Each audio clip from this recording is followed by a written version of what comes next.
በዕለተ ዓርብ በተሰቀለ ጊዜ መላእክት እኮ ነበሩ። በነገራችን ላይ ክርስቶስ በተሰቀለበት በዕለተ ዓርብ እንደ መላእክት የተጨነቀ የለም። በጣም ተጨንቀዋል። ምን አስጨነቃቸው መሰላችሁ?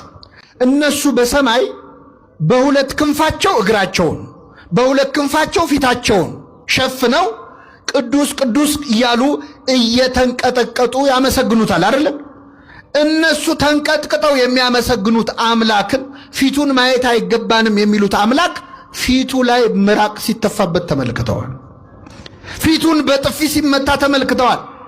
ተንቀጠቀጡ። በዕለተ ዓርብ አሁን ሌሊት ዛሬ ሲባል እንደምትሰሙት ጌታ ሲሰቀል ሚካኤል ዝም አለ። ገብርኤል ደግሞ ተደነቀ። እንዴት ያለ ትዕግስት ነው ብሎ ማለት ነው።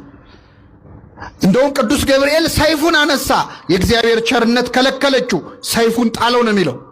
ሰይፉ ምድርን ሰንጥቆ እስከ ምጽአት ድረስ እየሄደ ነው።